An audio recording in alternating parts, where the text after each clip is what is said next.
Now batting, Jim Odell. Boy, when those Washington State people heard that over the loudspeaker, they freaked. Washington State and everybody else when Jim Odell came up to the plate. You know, in baseball terms, setting the table refers to hitters early in the lineup who get on base, setting the table for the cleanup guys who hopefully drive them in. You know, in Jim Odell's case, he wasn't a table setter in the lineup. He was the one who drove everyone in. But he was a table setter in the sense that for the Warrior baseball program, he set the table for the Warriors to finally get over the hump and win the national championship. He played for Lewis Clark State in 1982 and 1983. In both years, the Warriors finished second. They won their first of 16 titles the next year in 1984. But in 1983, Jim Odell had arguably the best season of any Warrior, statistically speaking.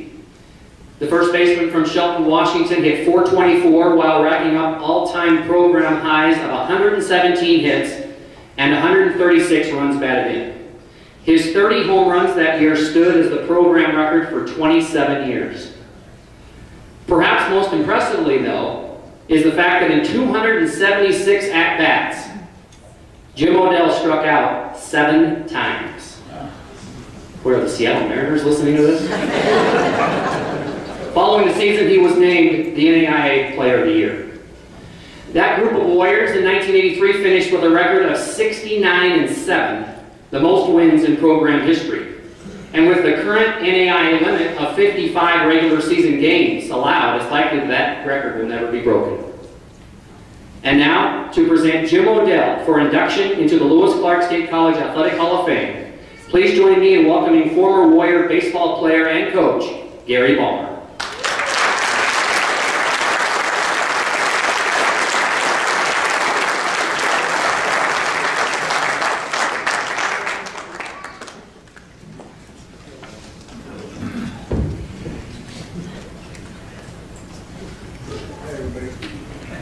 It's my pleasure tonight to introduce Jim Odell. Jim asked me to do this. I asked him, "You sure you want me to do this?" He goes, he insisted. I know it's just a guarantee, so I wouldn't say much. So. He's got me on that one. You know, I played Jim 2 years at junior college and 2 years here. In junior college, Jim Odell never hit a home run. I don't know why.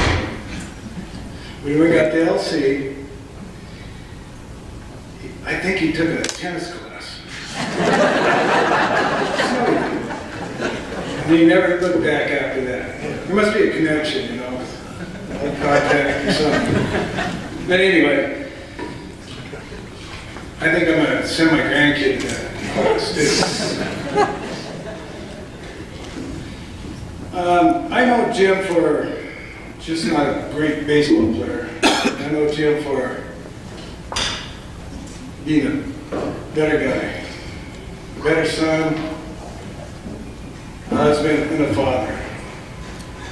With that, please welcome me, my friend and my teammate, Jim Odell.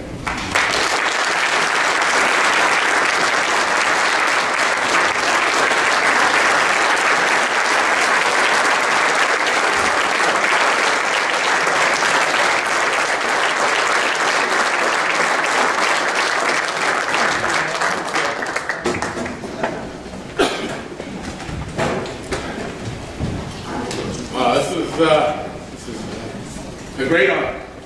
You know, I coach community college baseball at Skagit Valley Community College, and all the stories and all the time I spent at LC is I share with my kids and hope that they can just grab a little part of something that I learned here with Coach Chef and Chad and all the guys. It was such a great experience for 2 years to live in the town of Lewis and to just play the game the right way. It was just awesome. And I can tell you that Gary, he could have saved a lot of money on mitts because he usually just took the ball right off the chest, never needed a glove, picked up, throw the guy at first base. He didn't need a mitt, okay? And I had a chance to play with many great players at the pro and the college level, and I can tell you he was the best teammate I ever had at any level. He knew how the game was meant to be played. He always played it the right way, and it was a great thing to be part of, but he was part of as well. I'd like to thank the Hall of Fame committee just for selecting me. It's kind of astonishing, but I am just truly honored to be even up here. Great people, Chad, everybody else. It's just a magnificent honor to be even thought of in that same tone. So I'd like to thank my two wonderful boys, Chris and Danny, for coming tonight, and my wonderful daughter-in-law, Angie, for also coming, and my good friends, Mark and Darlene Power here as well. It's a long trip. It's about 7.5, 8 hours for us, so I'm glad that they were able to make it with us. I'd like to thank my mom and dad.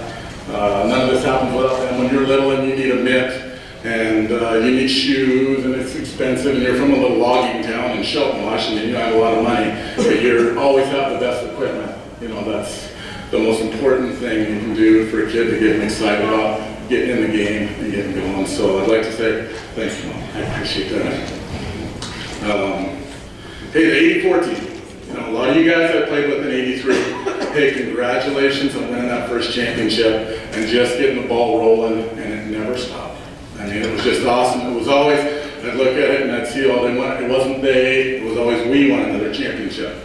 It was always we when we were looking on the TV or looking in the radio and seeing that they or we won another championship, and I feel part of each and every one of those. So, in the 1983 team, for me it was the best baseball team I ever played on.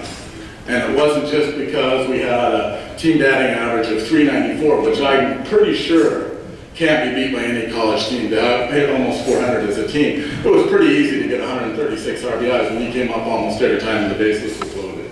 It was not a hard thing to do. So, just to have those guys set the plate, and for me to be able to come up and play with that group of guys is just an outstanding honor. Coach Chef. I hope I don't screw this up because I'm really too old to run the hill.